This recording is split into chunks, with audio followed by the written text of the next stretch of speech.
Hey, paisans, the time has come. On the air since 2009, the independently produced, non-FCC compliant champ of video game talk podcasting. Here comes Tiger Claw Radio.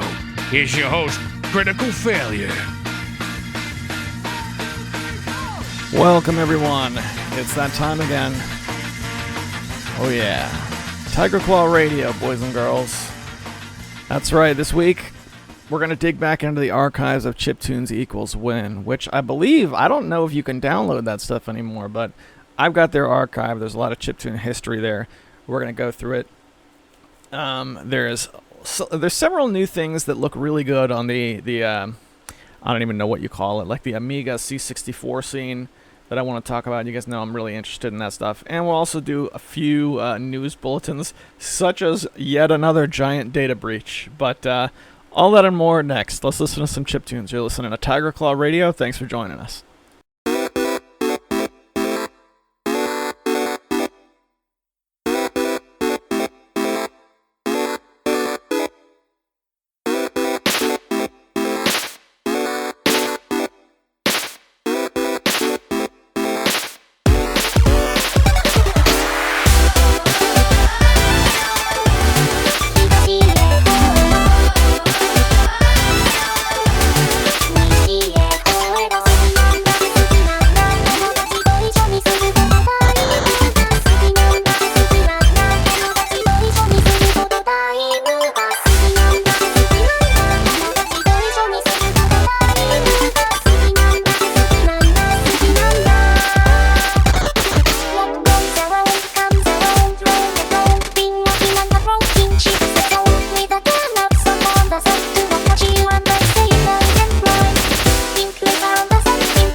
5% Soda, that's the TMDC anthem. And that one appeared on, I think it was Volume 7 of Chiptunes Equals Win. I know we've played it here on TCR. Back when it was new, I played it like 2 or 3 times. Good track. Good track. I enjoy it very much. All right, let's talk about the data breach. So there was a data breach over on Twitch. And I'm scraping out, the normal sites looking to see what's going on. And the response to the data breach is typically, what you would see for these kinds of things. The company's like, hey, relax, it's fine. No passwords were taken. Everything's fine. Meanwhile, all the articles are like, experts say this is atrocious. Everything is compromised. Please help us. The world is on fire. Yeah, so that's Twitch. So if you have a Twitch account that's using the same password as any other account that you might have, you might want to go change some passwords. Apart from that, unless you have a credit card associated to your Twitch account, then you should be okay. I'm not much of a Twitch guy myself, so I'm not particularly worried about it, but I do think companies generally don't do enough to disclose this kinds of things, so it's up to us to kind of talk to each other and make sure the information is out there. So just make sure you're safe, take care of yourselves. Our security is on us, as we know by now, unfortunately. So it is what it is. I actually streamed on Twitch for the first time in a long time, just last night. Not for long, for a little while. I was playing some Getting Over It with Bennett Foddy. Played that on YouTube probably like a month ago or so. And I tried to set it up so that I was recording a Let's Play, and while I was recording, I might as well just stream it live, so I could do these short streams or whatever. I don't know if my gear can handle that, because what came of it, I was able to play the game okay, but the recording was like unwatchable, and I can only imagine the live feed was just as unwatchable. So I can record game footage, I can do a stream. I don't think I can do both. Ultimately, I'm going to switch and start streaming on YouTube, because YouTube, I have an easier time saving and publishing the streams, recording them server side instead of client side. But whatever. That's technical nonsense. None of that matters. I played Getting Over It with Bennett Foddy. Why did I do that to myself? Not sure. But that was the thing. Not really a ton going on in the video game news sites, and that's not a surprise. One thing that happened is there was a teardown of the Valve Steam Deck, and while they were tearing it down, they were like, "You probably shouldn't do this because you can mess up your unit like a lot, catastrophically so."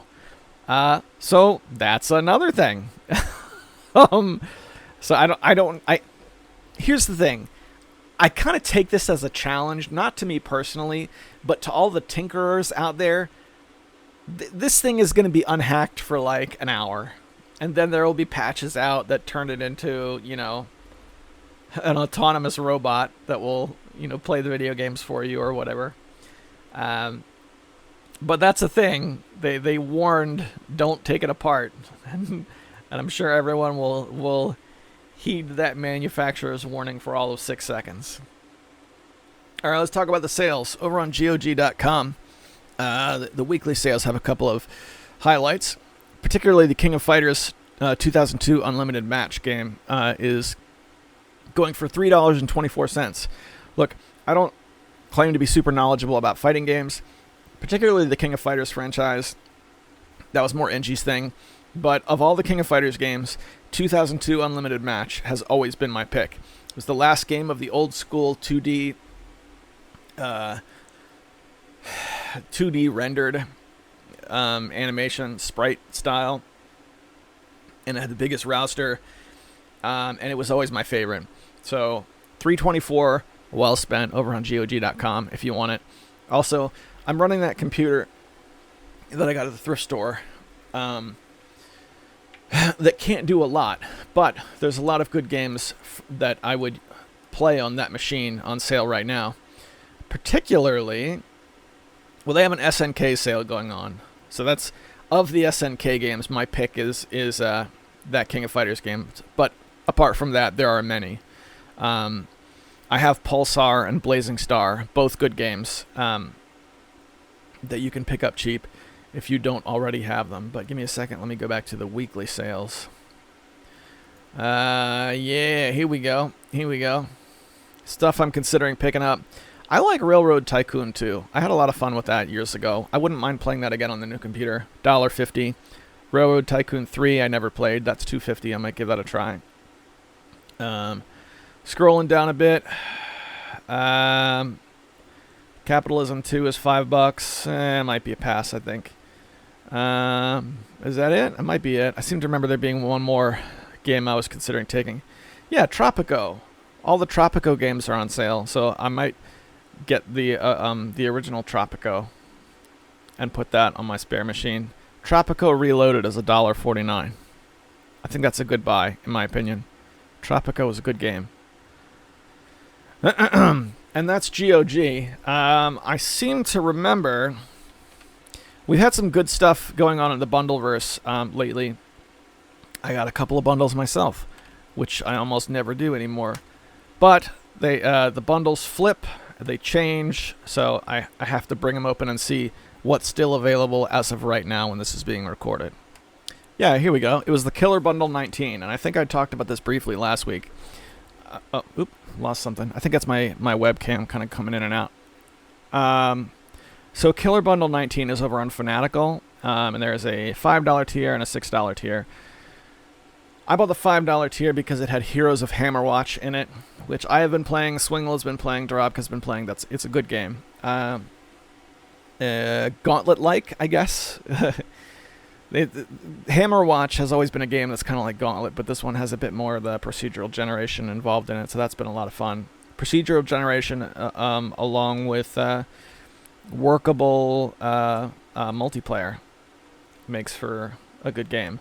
Also, the $1 Bounty Bundle on Fanatical, which is $1, I believe, for all contents. It's got a lot of games that if you've been in the Bundleverse for a long time, you've probably have all this stuff before. But if you haven't, I would check it out. It's got King's Bounty, Warriors of the North. King's Bounty are some really good games. Single-player strategy, a lot like Heroes of Might and Magic. A little bit more modernized, but not quite, because by this time, King's Bounty is already like 12, 15 years old or something. Necrovision, Lost Company. Necrovision is like a super cheesy first-person shooter with zombies, but it's a lot of fun.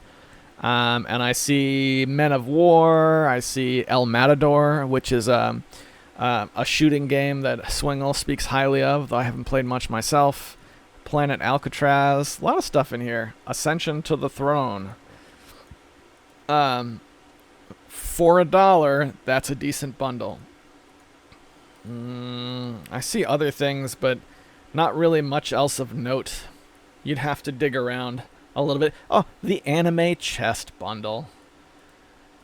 So I hope by that they mean a chest full of anime games. I'm pretty sure that's what they mean, right? Right? Over on groupies.com, I haven't seen a good bundle there in quite a while, but they used to be the spot.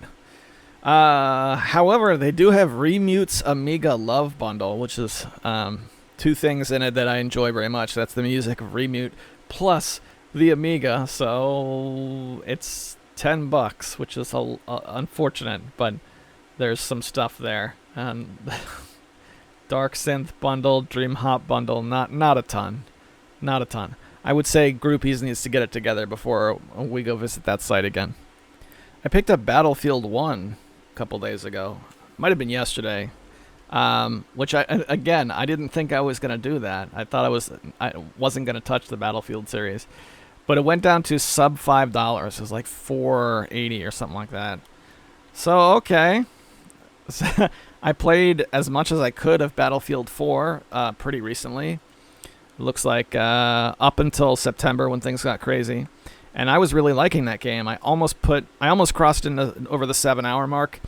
But my GPU couldn't handle it. Somewhere at that point in the game, it started making my surge protector go off. So I had to get out of there lickety-split before it, fried the old machine. So eventually I'll scrape some pennies together and replace this GPU and then get back to Battlefield 4, because that was more fun than I thought it'd be.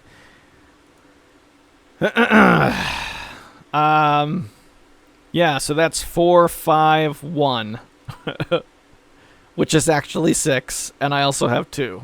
And that's my Battlefield collection on Steam. And then over on Origin, I've got 3, and then Bad Company. That's a weird series, man. If you're going to have numbers up that high, at least make them in order of the numbers. It's like making a game where it's the first game in a series, but calling it Part 3, or something like that. Please stop it. Stop doing that, developers. Big thanks to Hemrock. Last week he talked about, one of the things he mentioned was patches, a patch to make Civilization 2 work on Windows 10. Now, to be fair, I have not tried that yet because I recorded last week's podcast like 2 days ago. There's a very short gap between that one and this one because I'm trying to restore early access for the supporters. But I'm excited to try that because the new old machine, since I don't know what to call it yet, prime for Civilization 2. I can't think of a better usage for that machine than Civ 2 and a little Fama tracker when the situation calls for it. So I'm actually really doped up to try that this week. And next week we'll see how it goes. As for this moment, though, we're at the 15-minute mark here on TCR. Let's go back to the archives from chiptunes.org. Chiptunes equals win. Golly, I botched that really hard. And see what the archives have to offer. You're listening to Tiger Claw Radio.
That's 8-Bit Nintendo. I got the beat off of Chiptunes Equals Win Volume 6.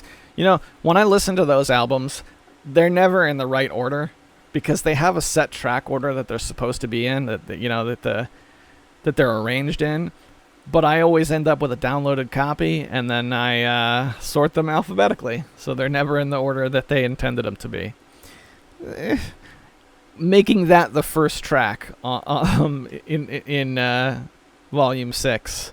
The first track, but not the first track the way it's supposed to be, if that makes sense. I don't know. It's good chiptunes. I like it. We're getting close to the 20-minute mark, so just real quick, I want to thank the sponsors. This is, in fact, a Patreon-sponsored program.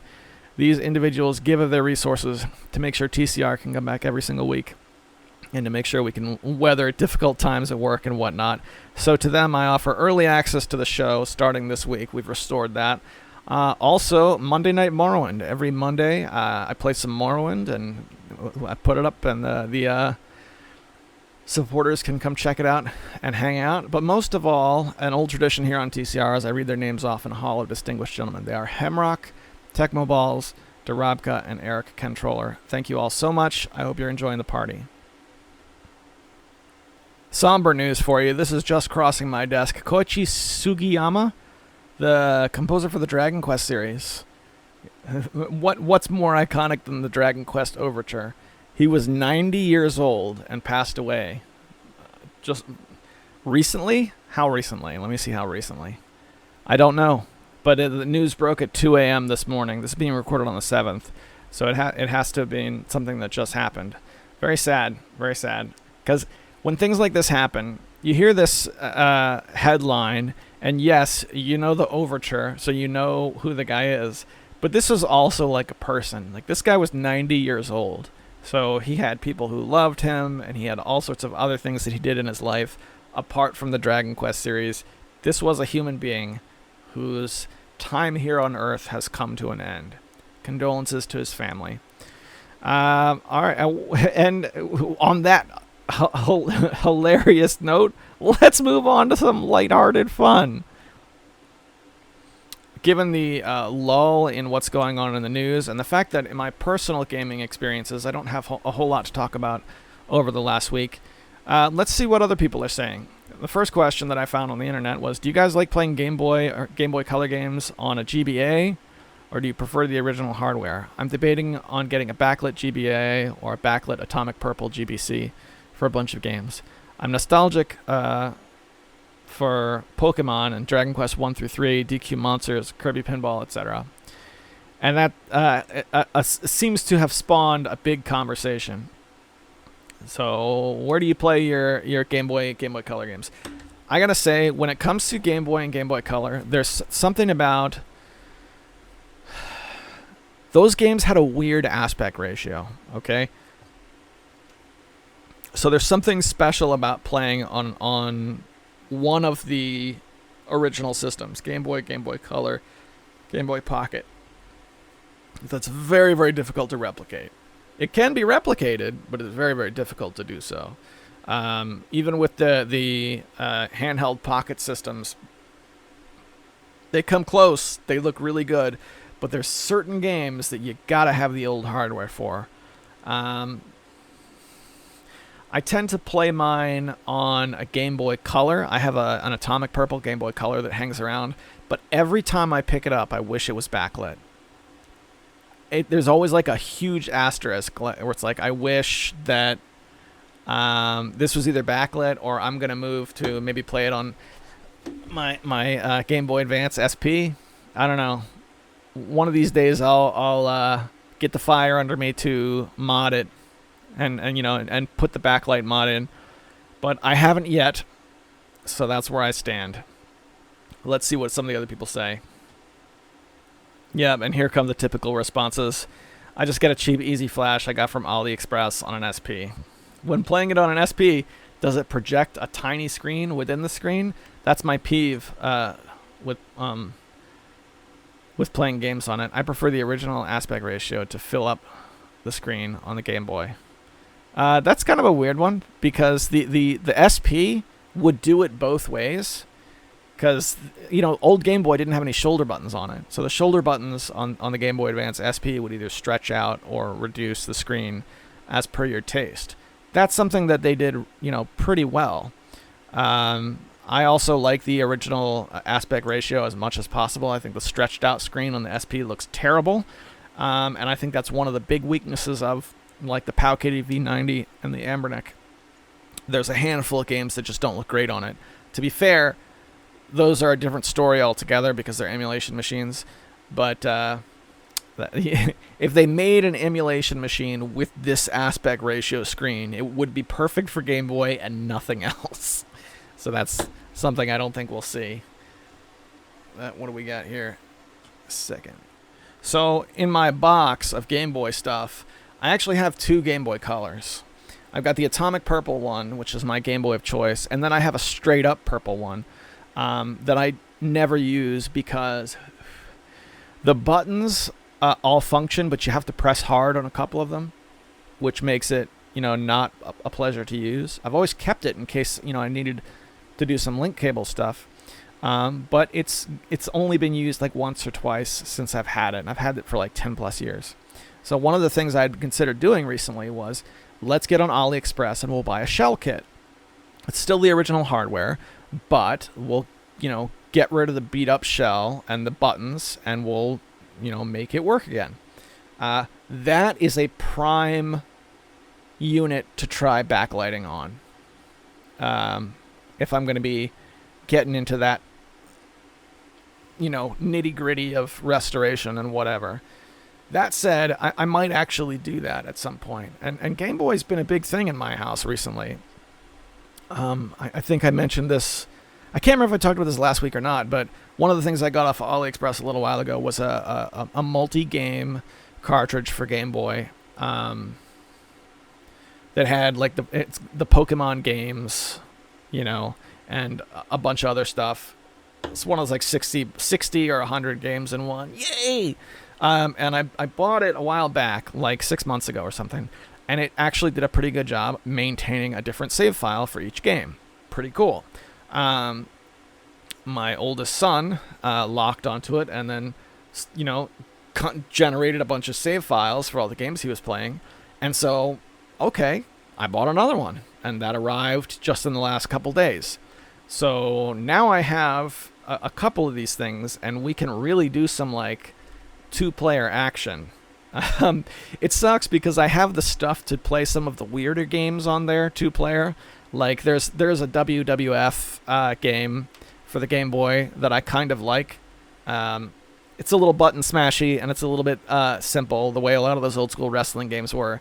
But it's a Game Boy game, and it does have 2-player mode on it. And now I have it on both of these, multi-card games and 2 Game Boys. We could do this. I'm like, all right, kiddo, let's play some WWF. Come on, humor your old man. Come on. And he's like, no, I don't think I'm going to do that, sir. But thank you for the offer. It sucks, man. All right, here's another one for you. What are some PS2 games that were also on PC?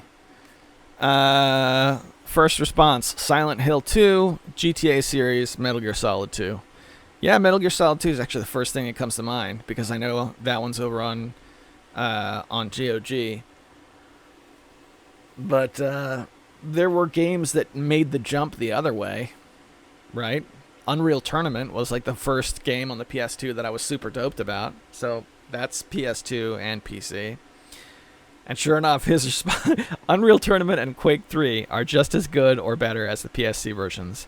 And I would like to reach through my computer and strangle whoever wrote that because it's absolutely not true, especially with Unreal Tournament.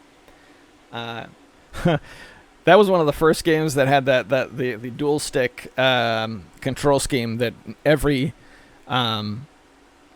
single first-person shooter on a console has now. That game had that like first, and they got blasted for it in the consumer magazines, which I think is kind of funny. It did suck that it didn't have online multiplayer though, because that was also the dawn of consoles having online multiplayer, like being a regular thing. And I remember that being promised, but they didn't get around to it. I would like to see some old PS2 games like get ported to the PC now. Like, what about Way of the Samurai? Isn't that on PC? I seem to remember seeing that one for sale on Digital Distro recently as well.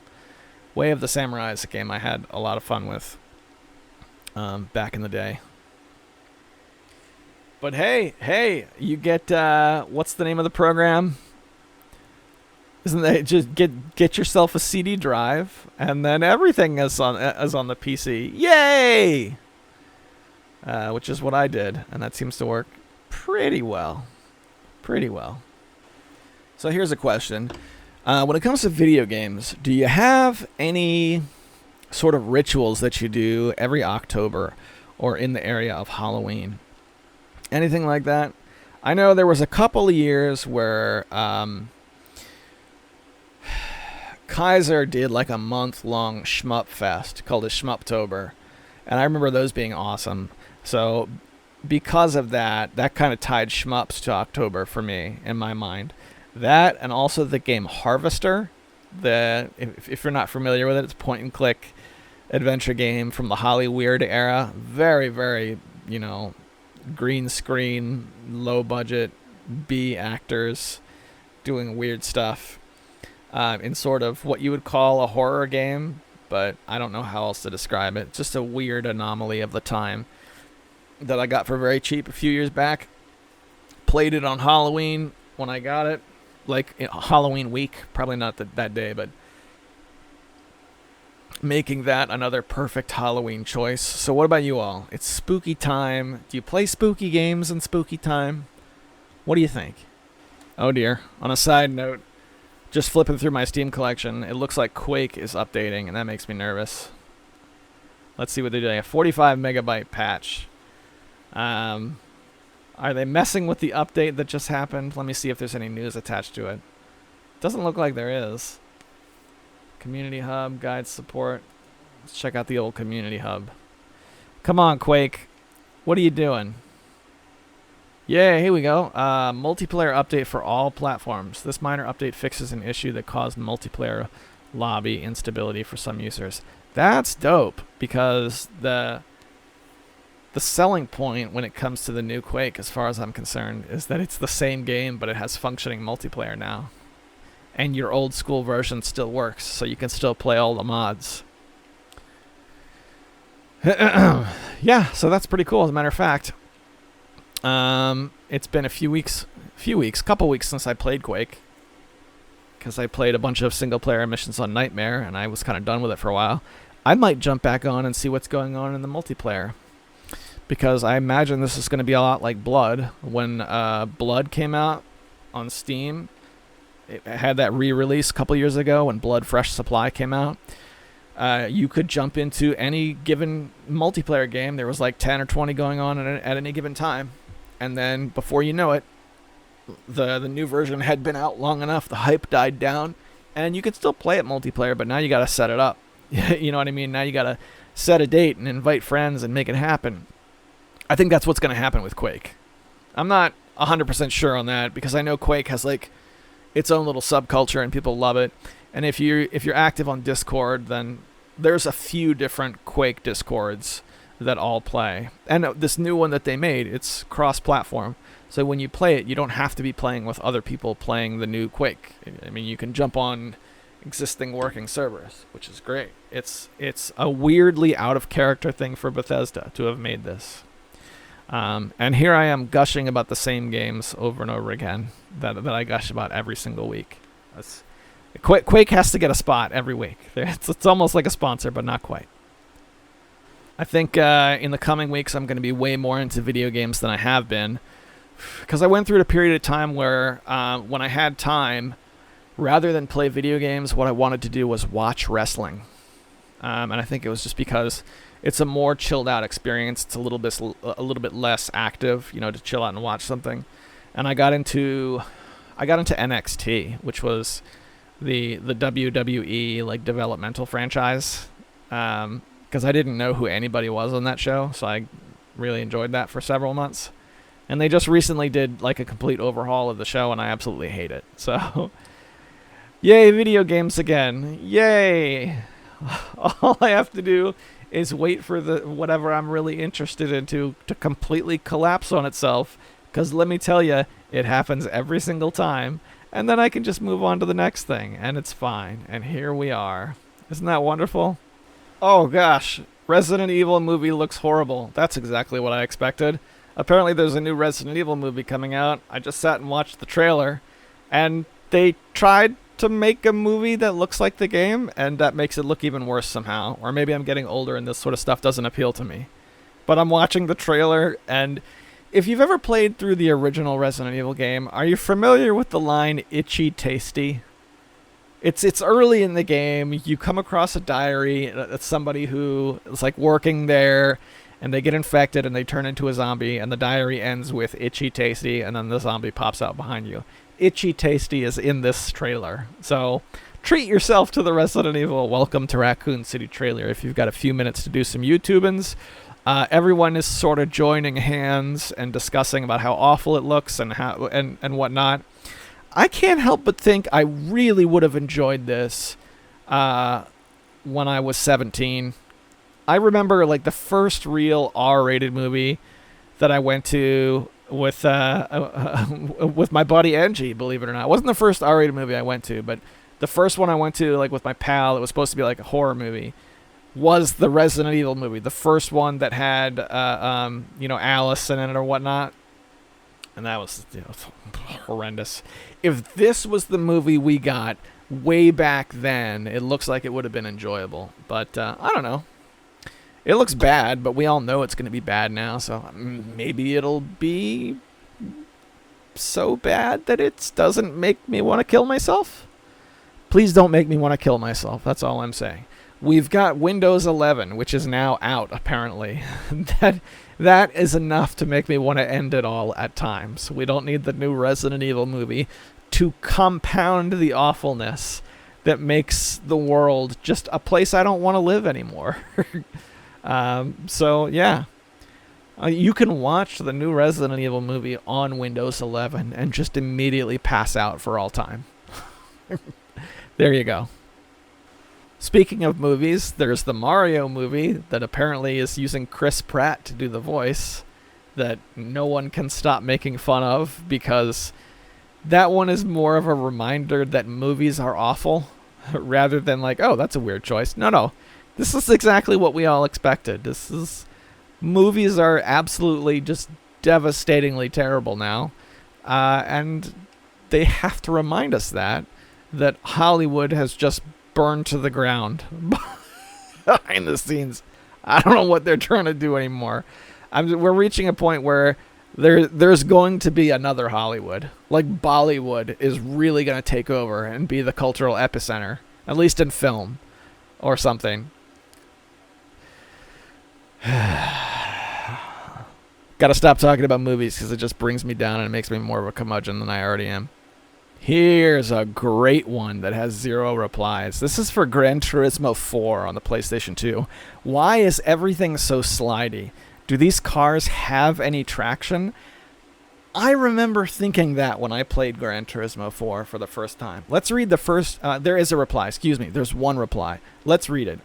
Have you tried buying racing slicks? Or are those not a thing in GTA 4? Anyway, GTA 4 does have a lack of traction. But not the good kind, because unlike GT2... Excuse me, not GTA. I've been saying GTA. That's incorrect. We're talking about Gran Turismo.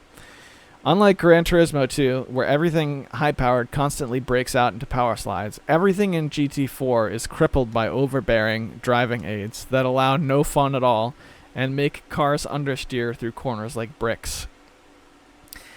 What happened to Gran Turismo, man?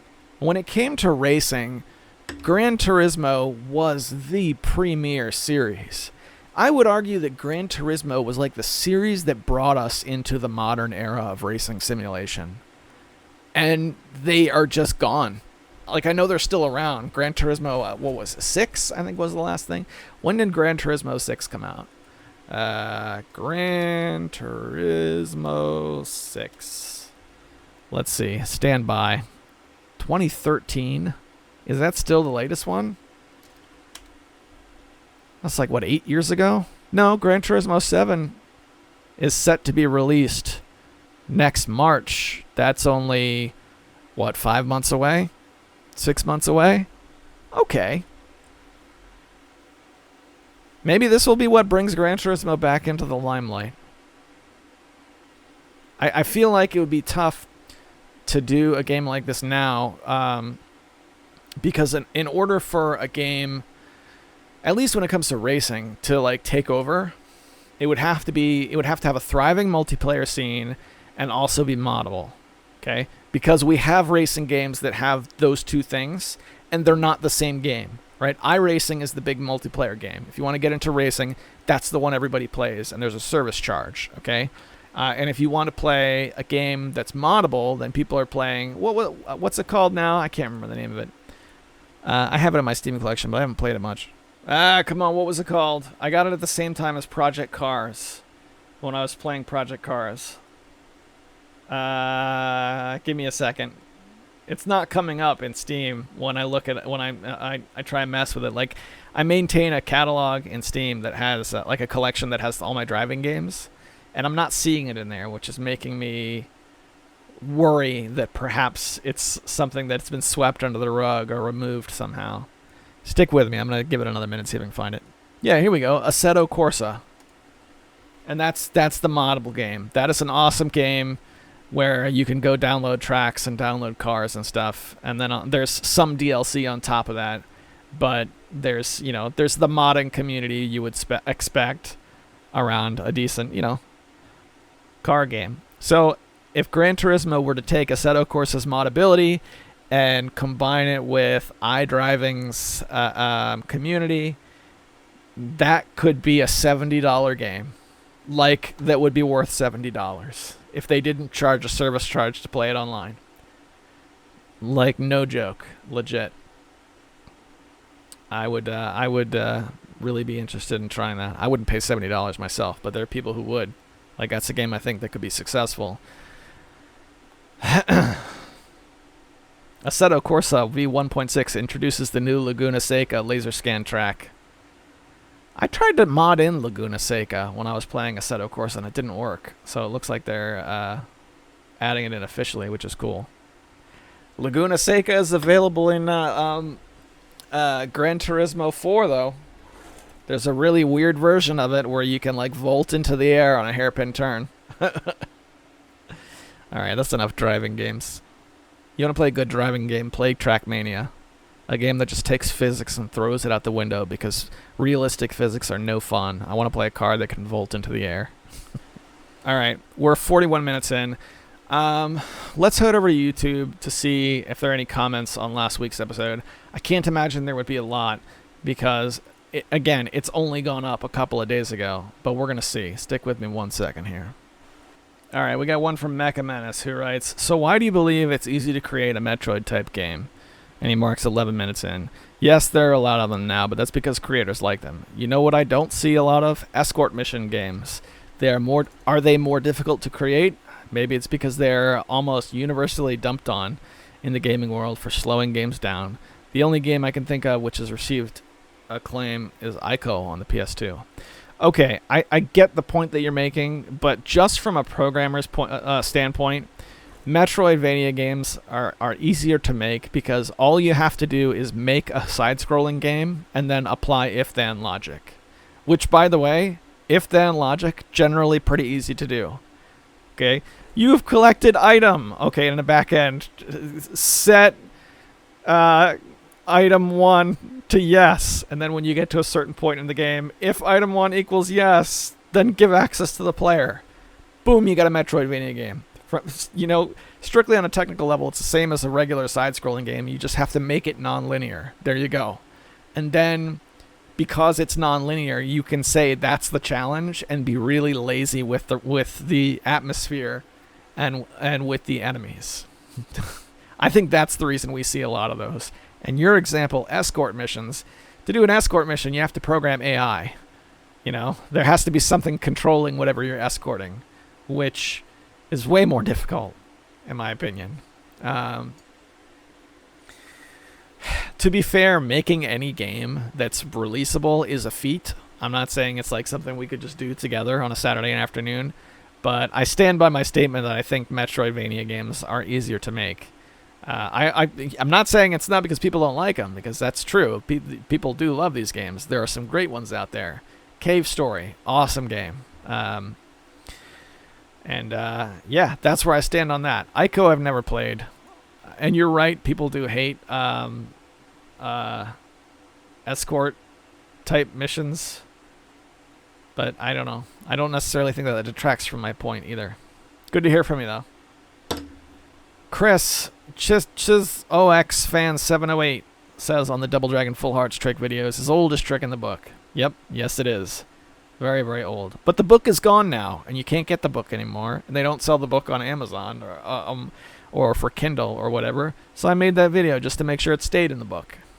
So there you go. I'll give you a thumbs up on that. This is kind of funny. This is Retro Ninja Cyber Assassin. I think we talked about that last week. All right, so that's the entirety of the fail bag, and we are just about at the 45-minute mark here. Oh dear, this isn't good. Let's turn our attention for a minute to a story that we featured here on TCR, probably back in August. Yeah, mid-August sometime. The A500 Mini.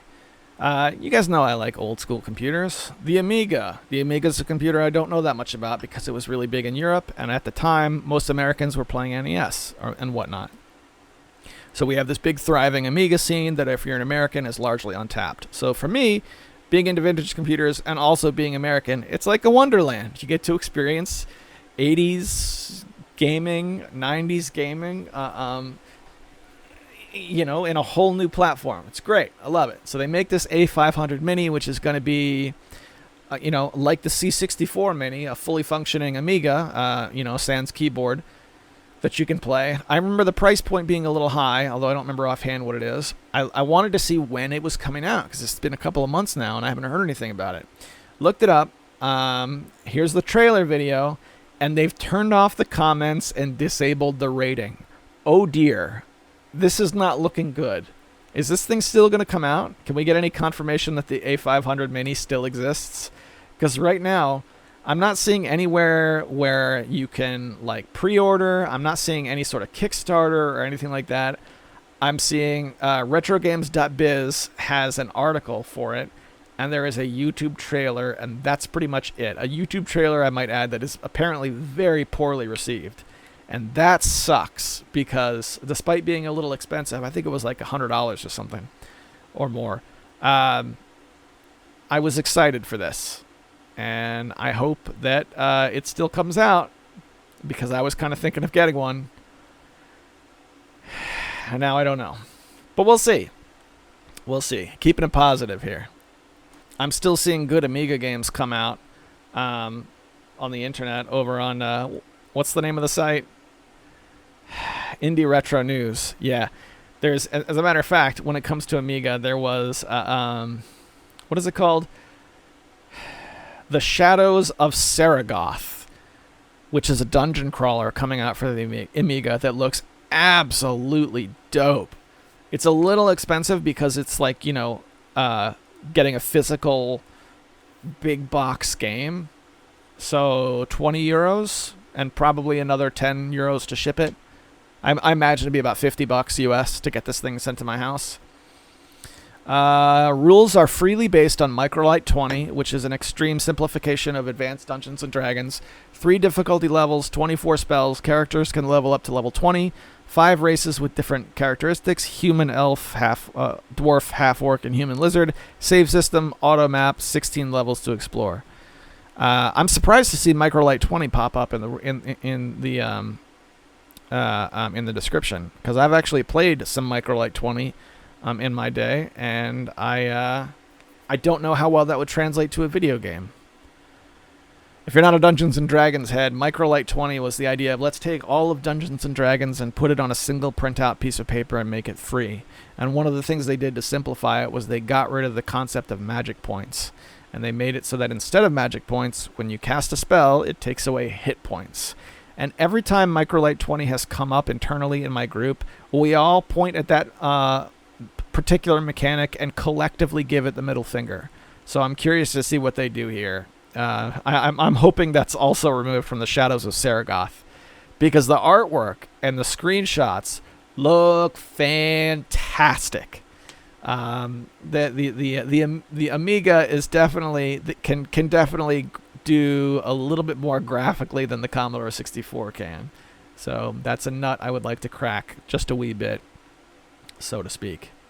Shadows of Saragoth. You can head over to Indie Retro News, and they've got the article on that if you want to take a look. Well, boys and girls, I'll tell you what. We still got a little time. We're at the 48-minute mark. Let's head back to the Chiptunes Equals Win library one more time and see if they have anything good for Halloween, or for the month of October, as it were.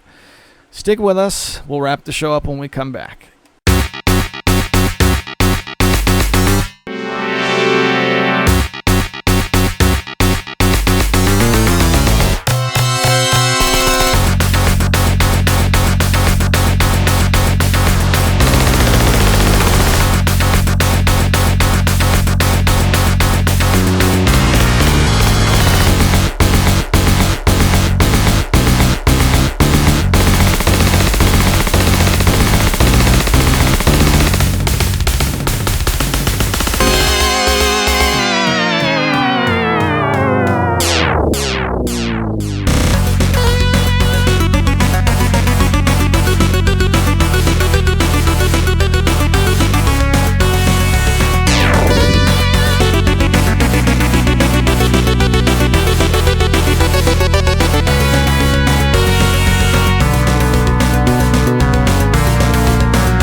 Hey, that does it for this week. That last song you heard was Final Battle from APOC, and you can find that on the Halloween compilation that Chiptunes Equals Win produced. Chiptunes Equals Win is gone now, but I'm sure if you did a little searching, that archive must be available somewhere, because they were huge in their time, man. And along with this song, you know what that means. That's TCR for this week. Whatever it is you're doing, whatever you got lined up for this week, I hope it's going well for you, because the holidays are just around the corner. We've got Halloween. It's a good time to, hang out, get in touch with your friends, and enjoy some spooks. Take care of yourselves this week. I'm rooting for you. See you next Monday.